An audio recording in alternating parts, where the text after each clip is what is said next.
Nebojte sa byť ženami, ženy. Dneska gender vám ponúka jak naspäť v raji. Hryzni do jablka genderu. Hryzni, daj si gender. Budeš ako muž? Budeš ako Boh? Viac ako muž. Toto je gender v praxi. Mám otca, ktorý už je dosť starý a som mal na Vianoce veľa ľudí, aj všetko máme, lebo to tam žijeme s nimi, bývame 300 ľudí, plus minus. Dneska mi jeden ráno zomrel. Dneska mi zomrel. Odišiel od nás a vrátil sa ku mne a hovorím, vieš, teba Boh vrátil tu Vlado naspäť, aby ťa pripravil na stretnutie s ním. Ja viem, ja som už chcel zomrieť, tak mi povedal. Ale on ťa tu vrátil. Vyskočil z vlaku, odrzalo mu nohu, bo pod napity som mu povedal, zle dopadneš. Ale tak ho Boh miloval, že znova ho tu vrátil. S odrezanou nohou, ale s celou dušou. Vyspovedaný, zaopatrený a dneska zomrel.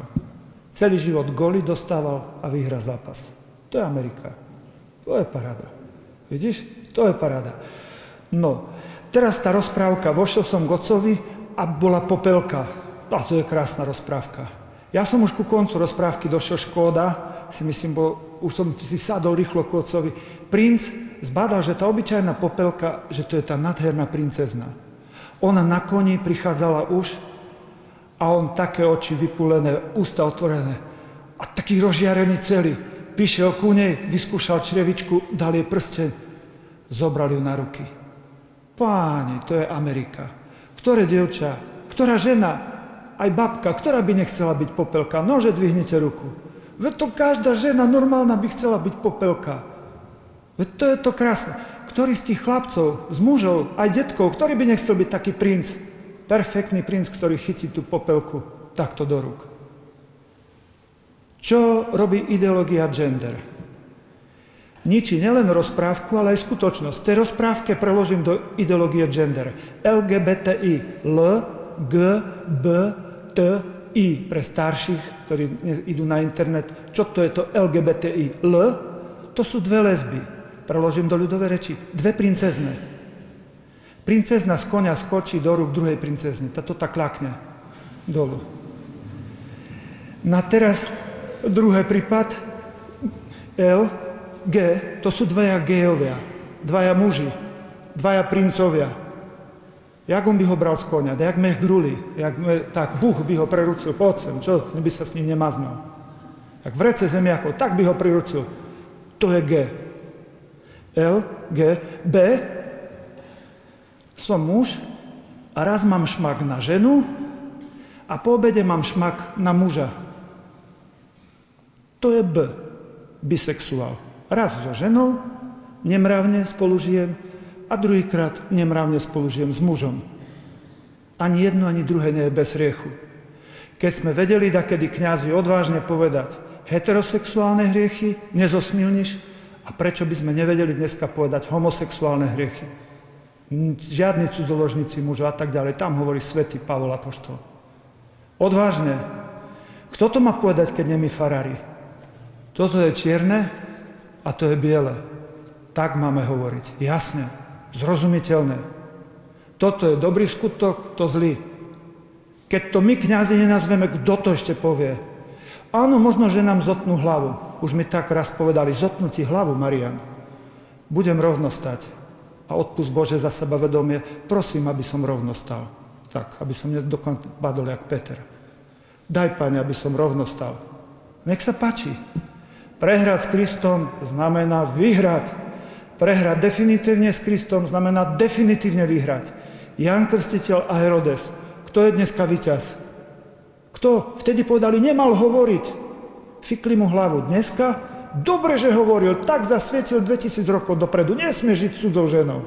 Dobre, že hovoril. A to je naša úloha. To je naša úloha. LGBT. Som muž, ale chcel by som byť žena. Dám sa preoperovať. To je T. To je T. LGBT, ešte niečo iné. A vidíme tých, potom je tam milión. Istanbulský dohovor vlastne nesie v sebe zamaskované, perfektne zamaskované a podlo skryté jedovatý, teda smrteľný jed. toto je to podle. V džuse 2 litre džusu, multivitamín, akcia, zľava, parádne namalované, ale jedna tobolka jedu, tam je hodená. Slovensko, vypito. A my povieme, hej, ale tam je jed. O čo, nie je to dobrý džus? On nepovedia o jede. Nie je dobrý džus? Však kúkaj, 95% je dobrých vecí v Istanbulskom dohovore. No ty si ale ťuďko. Tam nejde o ten džus. Tam ide o tú tobolku jedu. A Slovensko má možnosť buď to 2-litrovú fľašku vypiť a zomrieť, duchovná smrť najprv a potom aj telesná. Alebo celú fľašku, obrazne povedané, vrátim do Bruselu. Keď chcete, píte si to vy, ale ne my. Odvážne treba povedať, pozor, v tej 2-litrovej fľašky multivitamínu je jed, prudký jed. Musíme to odvážne povedať. Však nie sú tam dobré veci. Tí prefikaní právnici, ktorí zostavovali Istanbulský dohovor, presne s tým počítali, čo ty budeš hovoriť. Keďže ty si zanepráznený, statočný, mnohí ľudia sú statočnou prácou a nemá čas pozrieť, len na povrch pozrieť. Mamka, môžem si dať z toho džusu? Jasne, daj si, Ferko. Oni s tým počítali, že bežní ľudia nebudú pozerať dnu. Nebudú pozerať dnu. Oni s tým rátali. Ešte ti tam vypočítajú, aké vitamíny to má. Mamka prebehne. Dobre, vypí, synu. Matka, otec, ktorý príjme Istanbulský dohovor, zabije svoje dieťa. Zabije. No ale nám vošli do fachu. My máme zariadenie pre týrané matky. My tú nálepku odlepujeme, džus vylievame a hovoríme, toto tam zostalo. Gender ideológia. Z mytológie gréckej poznáte. Trojania a Atenčania. Trojania boli svalnatí chlapi. Mali hradby na meste Troja a mali velikánsku bránu. Atenčania boli chytrejší chlapi. Prinesli trojského koňa, z desiek a z hranolov zbili dutého koňa, tam skryli svojich vojakov, v noci to doviezli a ušli. A Trojania povedali, Atenčania ušli, sú zbabelci, dáme si na pamiatku toho koňa dnu. Išli ho dať dnu, ale nevojde cez bránu. Vyvezme bránu. Vyvesili bránu, neprejde, zbúrajme hradby. Zbúrali hradby, v noci oslavovali a nepriateľ ich premohol. Presne to isté je Istanbulský dohovor. Presne to isté je Istanbulský. Je to trojský koň, ktorý je v 2011 pani ministerka Žitňanská podpísala, pýtam sa jej, kto je dal mandát. A či vedeli bežní ľudia o tom? Či ľudia vedeli, čo ona podpisuje? V 2011 prišli toho trojského koňa tu, ku hradbám Slovenska. Brána, to je ústava Slovenskej republiky. Pán predseda z Najvyššieho súdu, pán Harabin, hovorí, že Istanbulský dohovor je proti ústave. To znamená, brána ho nepustí. Brána ho nepustí. No tak prosím, hradby, to sú zákony Slovenskej republiky. Zatiaľ to nepustia. Trojský koň je tu a teraz špekulujú, jak ho dostať dnu. Dvojaký spôsob je demokratický. Prvý, kde otvoríme bránu a bereme koňa, je referendum. Referendum, všetci ľudia rozhodneme, že toho koňa bereme dnu. Nebolo by to múdre, ale bolo by to aspoň demokratické. Ale genderisti, tí, čo šíria gender a čo ho maskujú v Istanbulskom dohovore, vedia, že keby toto spravili, musí ísť najprv odborná diskusia.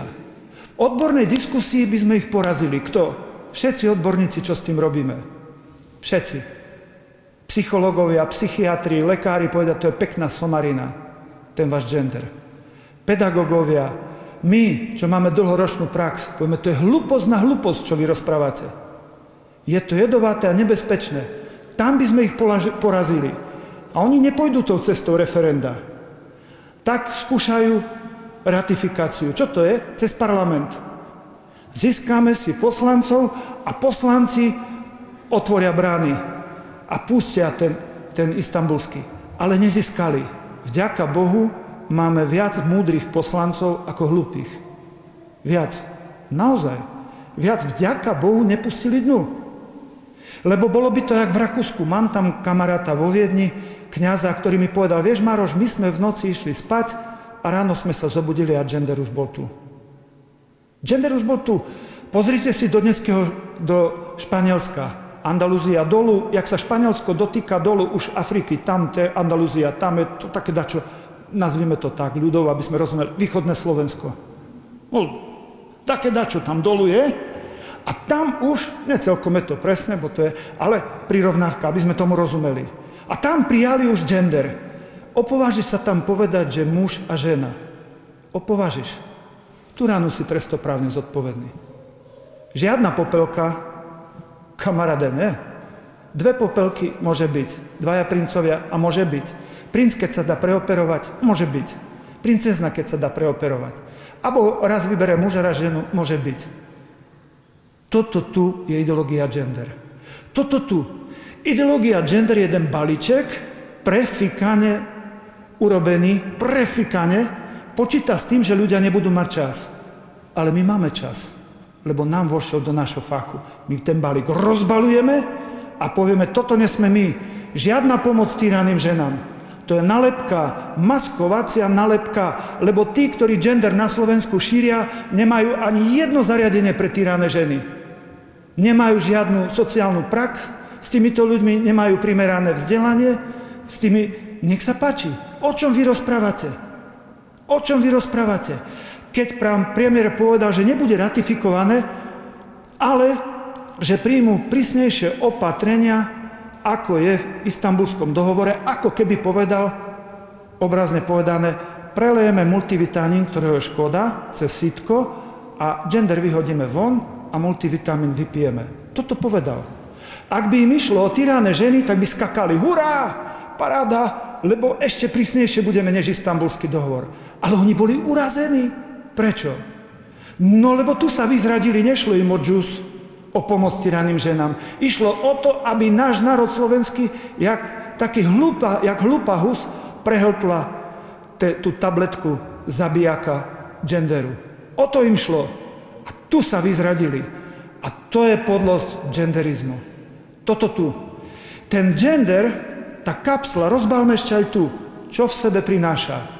Diktatúru LGBTI. Diktatúru. Oni nám budú diktovať. LGBTI a feministky. Oni nám budú diktovať. Vrátim sa naspäť. Čo je feminizmus? Začias Pána Ježiša muž bol tu. Žena bola tu. Začias Pána Ježiša mohol hoci kto vymeniť ženu, obrazne povedané, za psa, za ťavu. Nemohla taká žena ani do chrámu vojsť. Po našom by sme povedali. Tam vzadu, za mrežami drevenými, tam ženy. Z náboženského života von z politického života. To bolo takto. Prišiel Ježiš a takto ženu dvihol na úroveň muža. Kde to bolo? Pri Jakubovej studni. Rozprával so ženou, mali nervy. Kúkajte, rozprával so ženou. Ježišu, nerob to, zhodíš nám autoritu. Rozprával ďalej. Tak keď už so ženou, tá nie je s cudzinkou, s našou. Rozprával ďalej. Keď už s cudzinkou, nie so Samaritánkou, to sú nepriatelia, rozprával ďalej.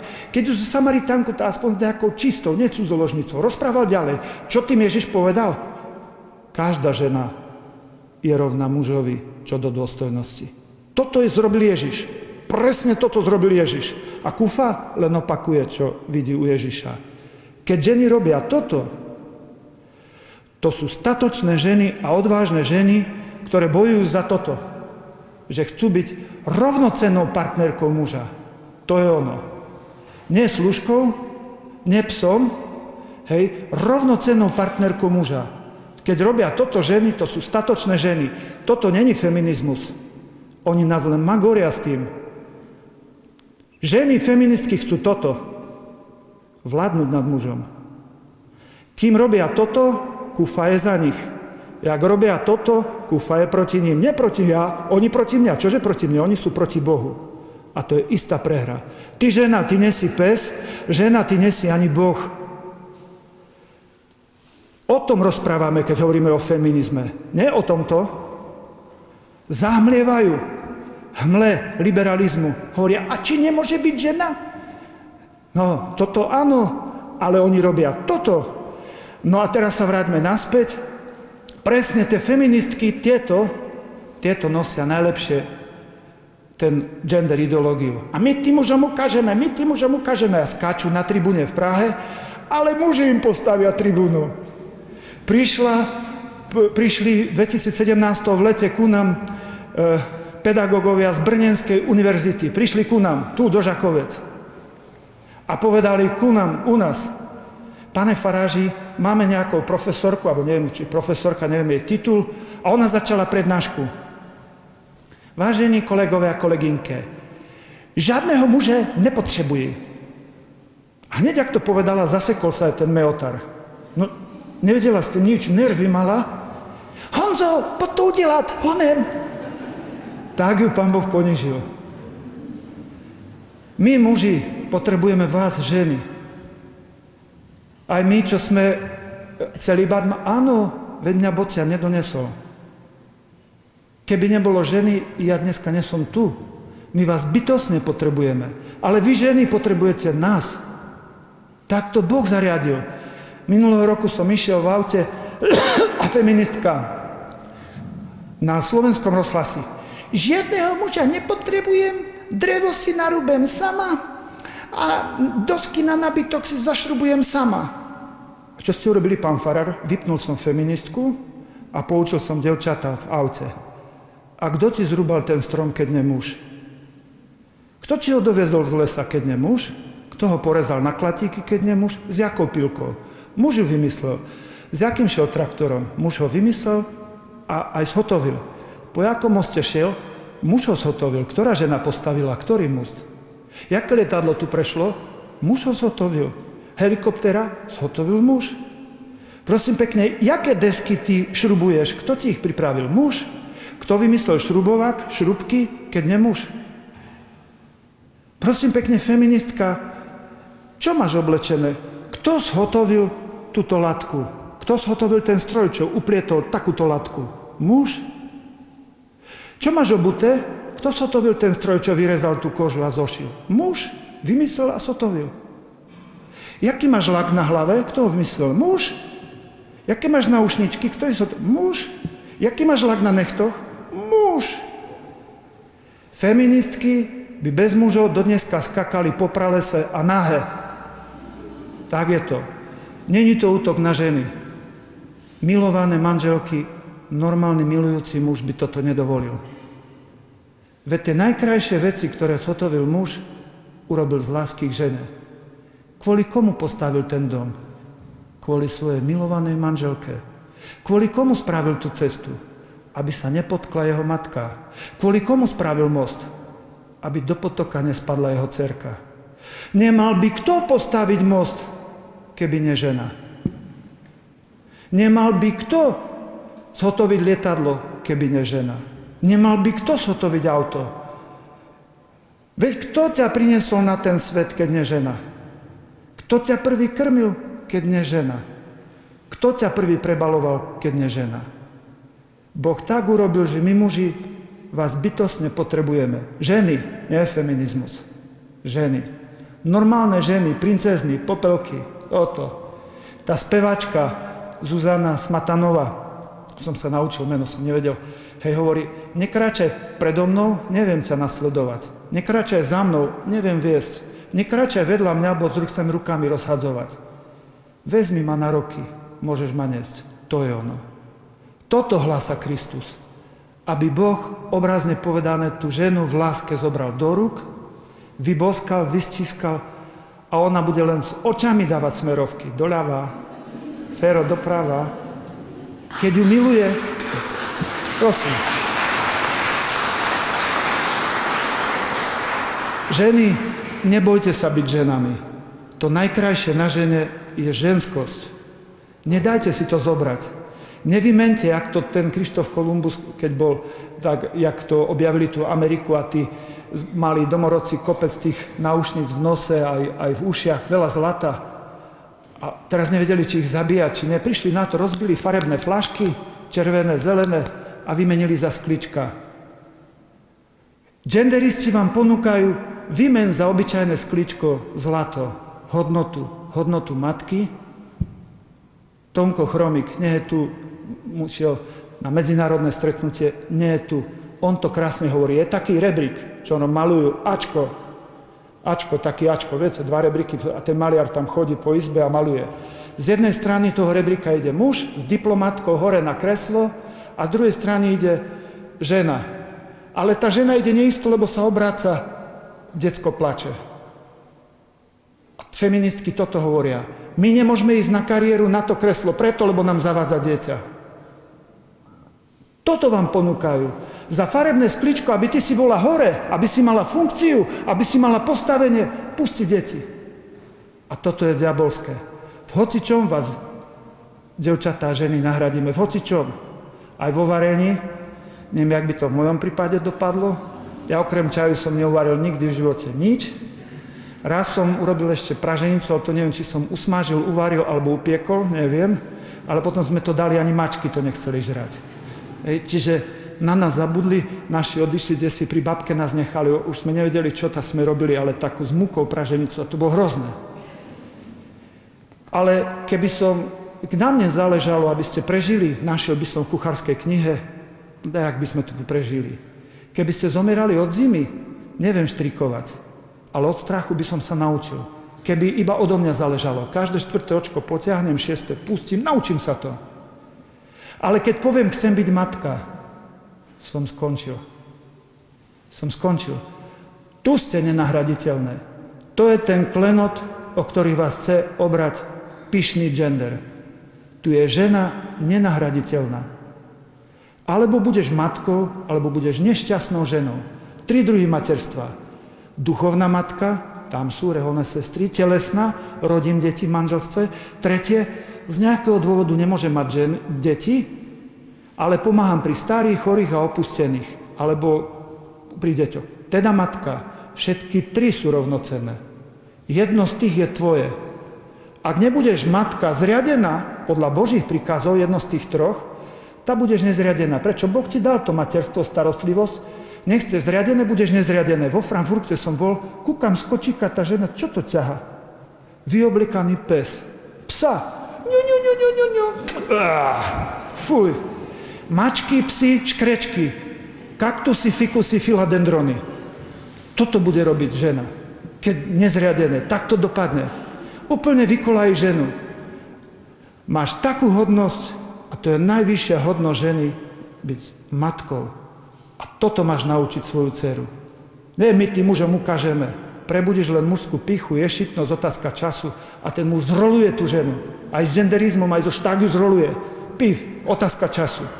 Ale to není výhra muža, keď silovo vyhra nad ženou. Keď zmlátil ženu a sa s tým chváli, chod sa hanbiť do kanála a ešte deklik daj za sebou. To, že si zbil 3-krát slabšiu, to je hanba. To není na chválenie.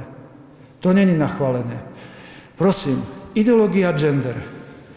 Čo hovorí v tom jednom balíčku, v tom ešte toto otvoríme, čo tam je? Diktatúra LGBTI, teda feministky, tie nám chcú rozkazovať, my tým mužom ukážeme, LGBTI. Minulého roku, povedal som, boli u nás ministerstva vnútra, hovorím, ja sa cítim diskriminovaný. Prečo? V Budapešti pokutovali majiteľa plavárne. Viete prečo? Lebo odmietol len homosexuálom, oni si chceli len pre homosexuálov plaváreň. No a čo má byť? Predstavte si, že vedľa Žakovec je Vrbo, 2 kilometre termálne, poznám tých ľudí a objednal by som celý bazén, celé to, len pre heterosexuálov. Však ma zabijete. Však kto kontroluje, či homosexuál, či hetero? Normálne toto, že chcú rovnakú dôstojnosť, to je normálne, ale oni chcú toto. A dostal pokutu ten majiteľ. Dostal pokutu majiteľ za to, že neposkytol iba homosexuálom. Povedia, Kufa nenávidí homosexuálov v Korzári. Musím to vykričať, Košický Korzár.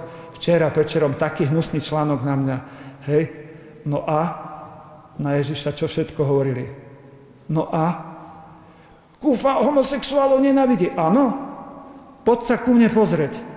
Mám lesby, dneska ráno som s jednou rozprával, utierala dlášku. A hovorím, pán farár, som taká rada, že som u vás. A ja som rád, že si tu. A ja som rád. Toho roku na Vianoce sa mi vrátila. Žila s druhou ženou. Nešťastná bola. Išla po chodbe, ja som po chodbe, hovorím, ahoj, pán farár. Sedela v kresle. Vy sa na mňa nehneváte? Prečo? Ja som žila v Čechách a žila som, viem o tom. Nehneváte sa na mňa, pán farár? Prečo? To, čo si robila, bolo veľmi, veľmi zlé, ale ty si dobre, dievča. Ty si dobre. To, čo si robila, bolo zle. Rozplakala sa, pribehla ku mne tak o hlavu nižšia. Objala ma, rozplakala sa. Pán farár, mám vás veľmi rada. A ja ťa mám veľmi rád. Revala, domovačky, dievčatá hneď pribehli zookola, slzy v očiach všetci. Jaké Kufa nenávidí lesby. Však ja sa o nich starám. V Bruseli, keď ma chceli zavrieť, vykrikovali, že ma zavrú. Tak ja som sa opýtal, kto z vás býva doma s lesbami? Moja ruka je hore. Kto s gejmi? Moja ruka hore. S bisexuálmi? Moja ruka hore. Hej, prosím vás, ja mám širšie než vy LGBTI. Ja mám aj pedofilov na deti, sú u mňa. Ja mám nekrofilov na mŕtve ženy. Ja mám zoofilov, to sú na zvieratá. Jeden špecialista na krávy, druhý na kone. Ďalší povedal, pán farár, no, ten váš chlapec, ktorý, tamten, obťažoval naše ovce. Je u mňa? Ja mám širšie. Čo to kecáte, že som netolerantný? To, že tí ľudia sú u mňa, to je známkou tolerancie, nie vaše keci, ale moja starostlivosť o týchto ľudí. Sú u mňa, ale ak pachajú hriech, tak im poviem, toto nie, ale teba mám rád. To, čo si robila je hriech, toto nenávidím, ale teba milujem. Keď matka nepovie svojmu synovi, ktorý žije hriešne, napríklad v hriešnom zväzku, druh a družka, nie v sviatostnom manželstve, keď mu matka nepovie, nenávidím ten hriech tak, jak žiješ, tak je katastrofa. Ale treba povedať, nielen to nenávidím hriech, ale teba milujem. Hriech do kanála a hriešnika na osúšku. Oddeliť jedno od druhého. Nie s hriechom vylejeme hriešnika do kanála. A nie, že vylejeme ho hore na osúšku. Včera som bol v Poprade, sme mali ten pochod a mal tam aj kázeň otec biskup Imrich, pomocný spišský. Vynikajúco povedal, lebo bolo evanjelium o láske, že ako máme milovať Boha z celého svojho srdca, z celej svojej sily, z celej svojej mysle. Čiže Bohu patrí všetko. A blížneho ako seba samého. Však? A teraz dávaj pozor. Bohu dávame všetko, čo Boh žiada. Blížnemu dávame to, čo on potrebuje. Keby ja som dával mojim chlapcom to, čo žiadajú, liehovárske všetky celého Slovenska, pivárske závod, všetko by padlo. Vycucli by sme do poslednej kvapky. Niečo oni žiadajú. Pozor, toto vynikajúco včera biskup odlišil. Kresťanská láska a liberálny humanizmus. Kresťanská láska dáva svojmu synovi, čo mu osoží. Liberálny humanizmus, to, čo mu chutí, kamaráde. A tým pádom môžeš drogu, len nech ťa nechytia. Môžeš alkohol, môžeš aj s mužom žiť, aj so ženou, len prosím ťa. Vidíš? Preto sú populárni. Oni nie sú užitoční. Sú a vedia, že zle ponúkajú, ale tým si chcú získať verejnosť. A nás nazývajú, že sme netolerantní. V Bruseli som sa opýtal, kto s takýmito ľuďmi býva. Kto u vás doma býval s bielými, s čiernymi, červenými, so žltými? Vyhol som ruku len ja. V celom Bruseli. Áno, u mňa na fáre všetky druhy. Prosím pekne. Náboženstva všetky veľké. Moslimovia, židia, kresťania. Ruka stále hore. Povedať na Kufu, že je netolerantný, to je podlá lož. Kufa musí nazvať biele a čierne. Ináč by som bol falošný prorok. A vy ste prorok? A vy nie? Každý pokrstený je prorok. Prorok nie je ten, čo predpovedá budúcnosť. Prorok je ten, čo ohlasuje Božiu vôľu. A tak prorokom je matka doma, synu nepí. Otec, nedroguj. Farár, ži mravne. Pri krste si dostal ten úrad kráľovský, máš kráľovať nad svojimi púdmi, aspoň sa o to pokúsiť. Dostal si kňazský úrad, premeniať krivdy a zlo na lásku a dostal si prorocký. Beda ti, otec, beda matka, ak zradíš prorocký úrad. A nám, kňazom, 3-krát beda. 3-krát beda. 3-krát beda. Prosím pekne, toto v tom balíku je diskriminácia, to je prvá vec. V V tom balíku ho rozbalíme, sú tri časti ďalšie v tom genderi. Diskriminácia LGBTI, už sme povedali,